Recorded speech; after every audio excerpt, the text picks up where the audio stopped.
eu sou Lebna Landgraf e falo do estúdio da Embrapa Soja em Londrina, no Paraná. Hoje nós vamos conversar com o chefe-geral da Embrapa Soja, Alexandre Nepomuceno, sobre as estratégias de agregação de valor para a soja. Seja bem-vindo, Nepomuceno. Satisfação estar aqui contigo, Lebna. Nepomuceno, o Brasil é o maior produtor mundial de soja, mas cerca de 1/3 do volume produzido é esmagado no Brasil. Quais as consequências dessa não agregação de valor? Olha, o Brasil está esse ano, essa safra 2025-26, batendo mais um recorde, 180 milhões de toneladas de soja. Disso, mais de 60%, ou 65% está sendo exportado na forma de grão. E dentro desses 65%, mais de 80% está indo para a China. Ou seja, a China está recebendo quase 100 milhões, em torno de 100 milhões de toneladas. Então, o nosso principal cliente, existe uma dependência tremenda do Brasil em relação ao mercado chinês e vice-versa. Então, a gente tem que estar muito atento a isso. Por isso a importância da gente agregar cada vez mais valor à soja brasileira. No esmagamento, tu produz o óleo, tu produz o farelo, que tu exporta com um valor agregado um pouco mais. Isso acaba gerando emprego internamente, gerando renda, impostos internamente. Existe um estudo da Exalc que foi publicado ano passado mostrando que para cada tonelada de soja exportada na forma de grão, a gente coloca em torno de mil e poucos reais no PIB. Quando você exporta essa soja na forma de carne, porque a soja é por causa da sua proteína que ela é protegida para alimentar os animais e produzir carne. Então, quando a gente usa essa soja internamente para produzir frango, peixe, carne, leite, queijo, e a gente exporta a boa parte desses produtos, a gente agrega 7 mil reais no PIB, gerando de 3 a 4 vezes mais empregos aqui dentro. Então, gerando impostos, qualidade de vida. Isso é agregação de valor. Então, o Brasil tem que aumentar isso, e exportar só o grão, no médio e longo prazo, pode trazer problemas que a gente já está vendo um pouco com a redução da margem de lucro dos produtores brasileiros. A gente tem só expandido a área, aumentado a produtividade, botando muita soja no mercado, isso com certeza afeta os preços. Então a gente vem vendo vários produtores, principalmente nas regiões que têm mais problemas climáticos ou uma margem menor, tendo uma redução grande no seu lucro. Isso é preocupante, existe um endividamento de muitos produtores da cadeia de soja, não só da soja, mas... Então, quando você tem um produto que você agrega mais valor, você vai ter um ganho maior, você tem uma estabilidade maior. Por exemplo, nesse momento, o que está acontecendo? O Brasil e o mundo vivem uma transição energética.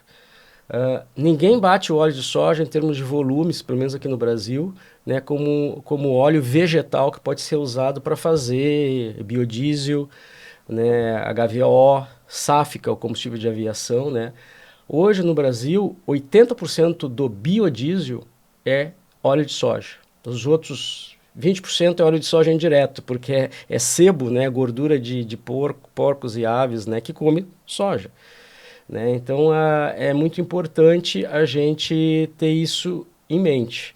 Nepomuceno, mas assim, não é um papel só da ciência ou do produtor, tem que ter o envolvimento de todos os elos da cadeia para a gente mudar isso, esse cenário. Como que você vê, qual é o papel de cada um desses players dentro da cadeia produtiva da soja?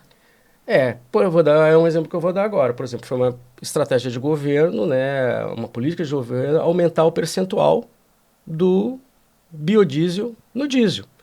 A gente, inclusive, está vendo uma pressão que se aumente ainda mais aqui no Brasil. Nós estamos no B15, ou seja, no óleo diesel de petróleo, 15% tem que ser biodiesel. Então, tem uma pressão para aumentar para B17. Isso é uma política de governo. E se vocês olharem, muitas cooperativas aqui no estado do Paraná, em outros estados, têm preferido esmagar a soja, pegar o óleo, e em vez de envasar e vender no supermercado como óleo de cozinha, vender como biodiesel.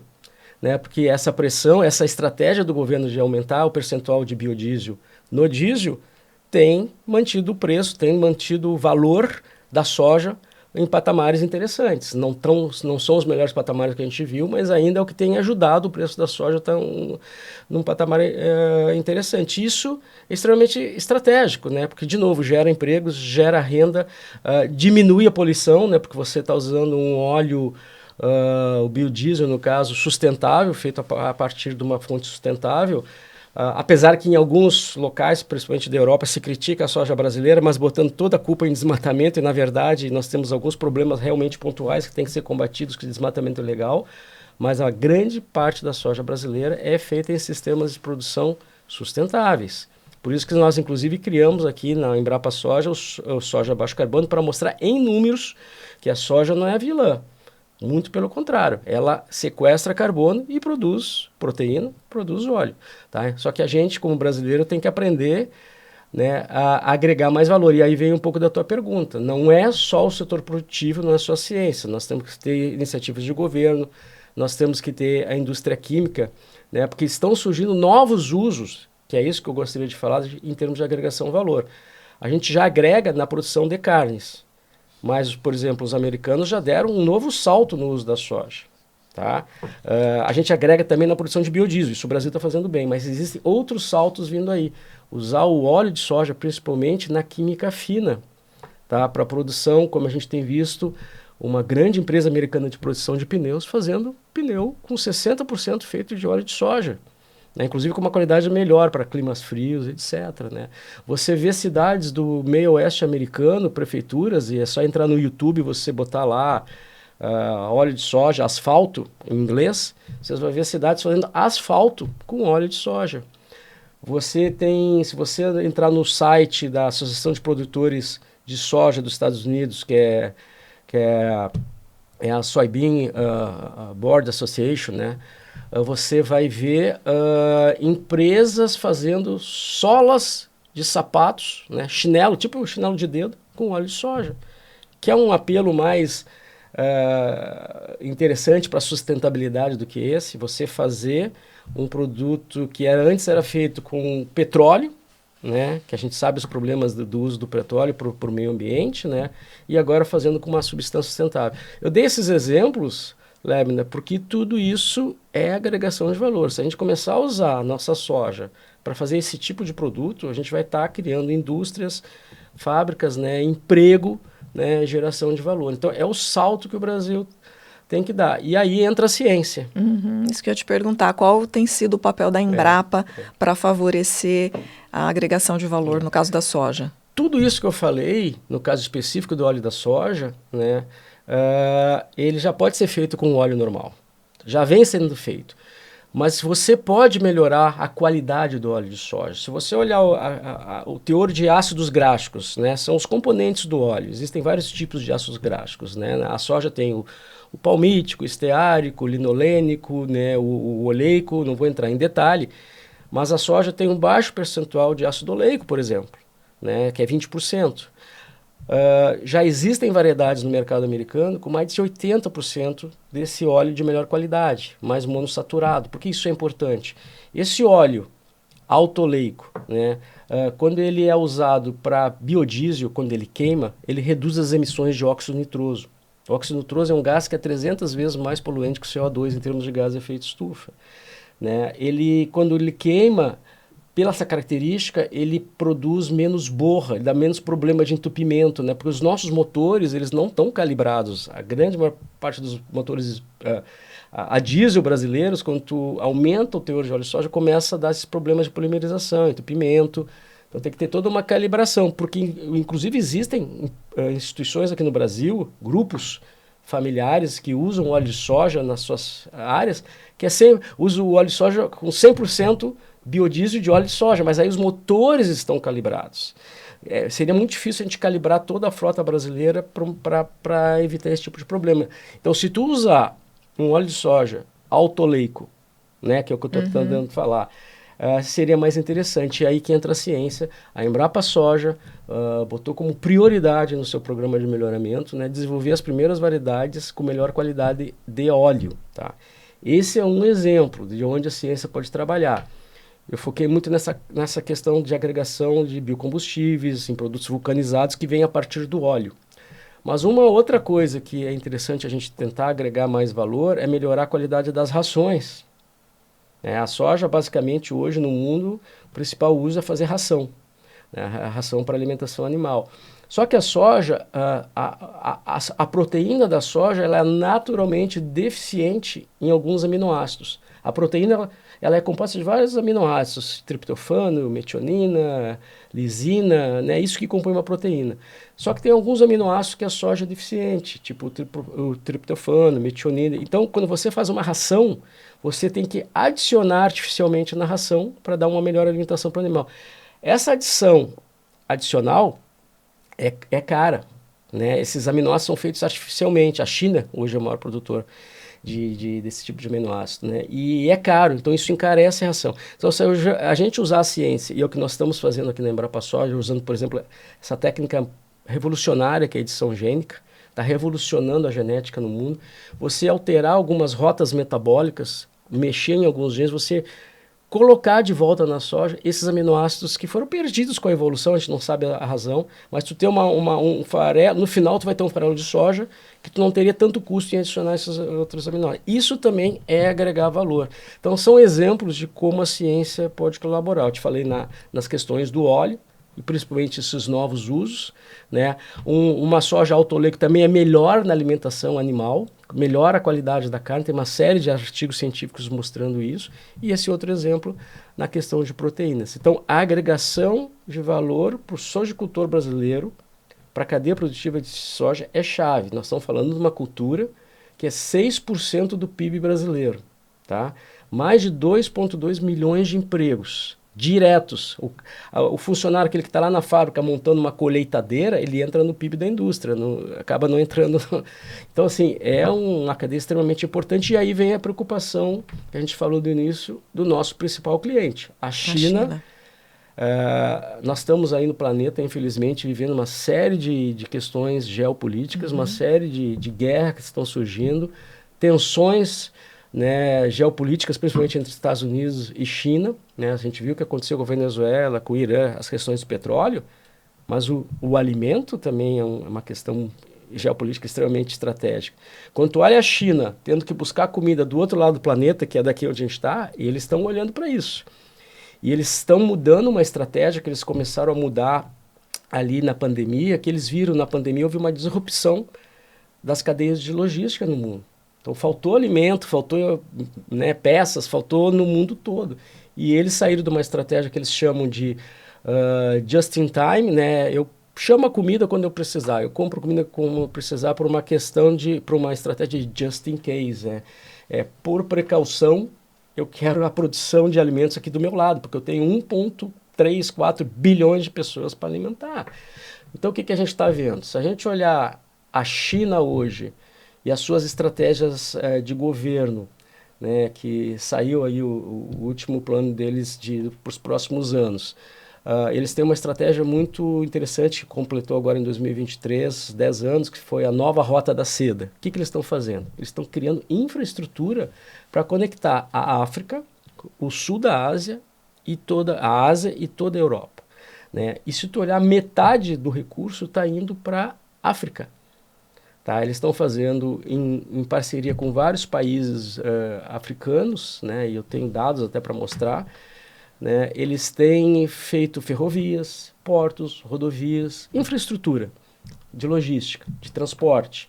Né. Eles também têm pego, vários cientistas chineses têm pego de várias maneiras, né, através até das empresas deles que já estão aqui no Brasil, é uma estratégia muito interessante, variedades de soja do Brasil, né, da Argentina, variedades de milho, algodão, e estão adaptando para países africanos. Se a gente olhar o globo, a gente vai ver, né, se você pegar ali Quênia, né, Moçambique, né, Tanzânia, esses países, e se olhar no mapa mundo, você vai ver uma proximidade ali com Goiânia, Mato Grosso, né? Então, assim, e se você olhar geologicamente, a evolução do planeta, Brasil e África estavam conectados. Então, as condições edafoclimáticas, a região tropical é muito parecida. Uhum. O que realmente falta, né, tem uma série de questões políticas na África, né, brigas tribais, né, questão de propriedade lá é complicado, mas se você bota organização, você bota recurso, né, no médio e longo prazo, vai ser um grande competidor para a agricultura brasileira. Claro que o mundo precisa de alimentos, né?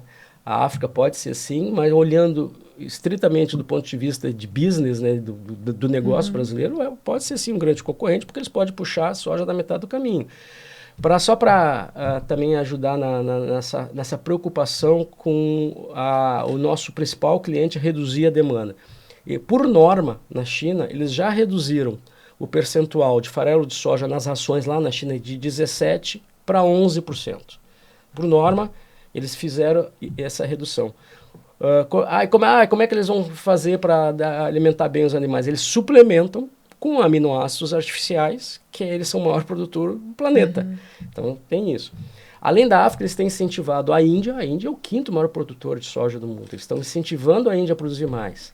A Rússia é um país muito próximo e com toda essa questão de mudança climática, estão abrindo áreas na Rússia que antes estavam com uma situação de gelo, né, que agora podem ser usadas para soja. Né? A gente tem tido vários contatos aqui na Embrapa de instituições russas de pesquisa interessadas em conhecer a tecnologia. Então, essa é uma outra estratégia. Acordos comerciais. Eles tinham a briga tarifária com os Estados Unidos. Recentemente, o Xi Jinping esteve lá com o Trump e estão negociando uma maior compra de soja por parte da China, comprando soja americana.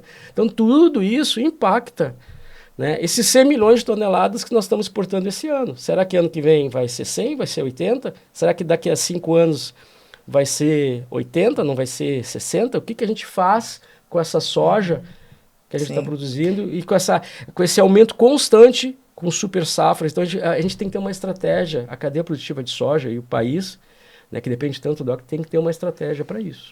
E você falou aqui um pouco da estratégia de pesquisa, né, no desenvolvimento de tecnologia que podem ajudar a desenvolver novos produtos. E como você vê o papel dos outros elos da cadeia? O que pode ser feito? Porque a China ela tem uma estratégia bem clara, né? Mas em nível de Brasil, como que a gente pode atuar fortalecendo as redes internas para conseguir maior agregação de valor? A gente aqui em Embrapa Soja, a gente acabou de fazer um acordo com o governo do estado, né? Eles entenderam essa preocupação. O Paraná é o segundo maior produtor de soja do Brasil, às vezes fica em terceiro, mas é uma potência na produção de soja e tem o sistema cooperativo mais forte, talvez, do Brasil, né? E aqui seria o melhor lugar para iniciar o plantio e introdução de variedades com esse diferencial. Por quê? Porque no primeiro momento, uma variedade com uma qualidade de óleo melhor, uma qualidade de proteína, ela vai ter que ser segregada para não ser misturada com uma grande commodity de soja. Então, você poderia ter blocos regionais aqui onde as cooperativas poderiam estar organizando para produtores estar plantando essa soja, pagando um preço melhor. E aqui mesmo, a nível de Paraná, e por isso o interesse, de uma aproximação. O setor agro ele tem que conversar mais com o setor da química fina brasileira. Tá? A gente tem que chegar para a indústria química brasileira e dizer, você que produz aí uma sandália marca tal, uma sandália um chinelo de dedo marca tal, com uma sola feita com petróleo, por que você não tenta desenvolver tecnologias que já existem, né, com óleo de soja, né, que é um produto mais sustentável? Né? Você que faz ração e tem que botar aminoácido artificialmente, por que você não compra essa soja que foi produzida nesse nicho aqui? Né? Então, assim, tem que ter essa conversa entre os diferentes elos, o setor químico, né, os produtores, as lideranças nas cooperativas, né? A gente não está vendo isso, está vendo muito pouco. Esse acordo com o governo do Paraná, a Secretaria de Inovação viu isso, né? O secretário Canziani, que conversou muito, veio aqui na Embrapa Soja, viu isso e a gente fez um projeto para tentar dar esse start. A gente já tem trabalhos, e aí bem cientificamente, né, no laboratório, nós já temos alguns materiais com soja com altos níveis de ácido oleico. Esse material tem que avançar um pouco para até chegar aí no campo. E uma beleza dessa história toda, Leber, né, é que essa tecnologia, diferentemente dos transgênicos, a edição gênica você não tem DNA de outra espécie. Tá? Então a legislação que o mundo está criando, especialmente o Brasil, tem sido muito mais assertiva. Porque são mudanças do DNA que já ocorrem em outras, né, naturalmente. Então isso não está sendo considerado transgênico. O custo de botar no mercado é praticamente zero em relação ao transgênico, né?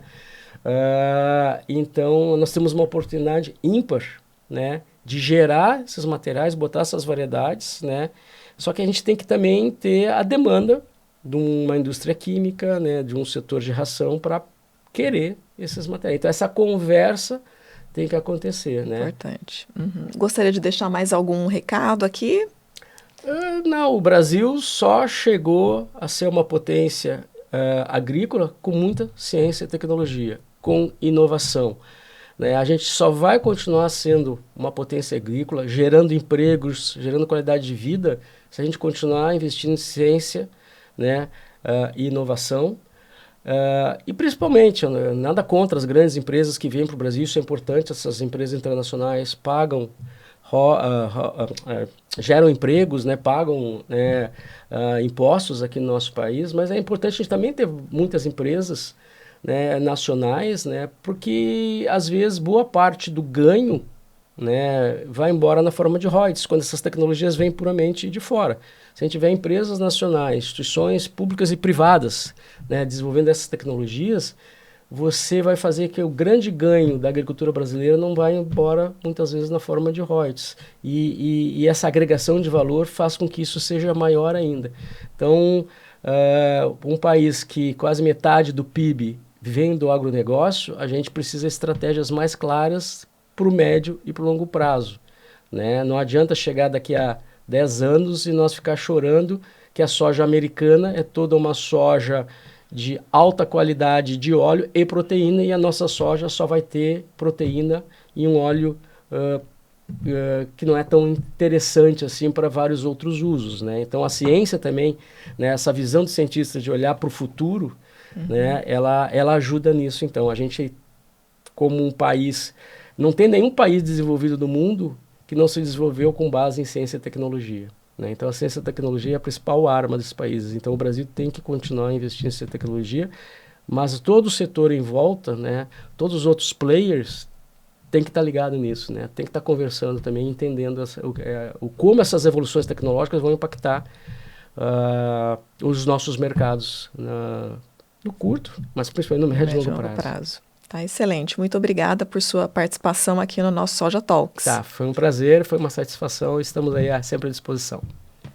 Nós conversamos com o chefe-geral da Embrapa Soja, Alexandre Nepomuceno, que nos falou sobre a agregação de valor em soja.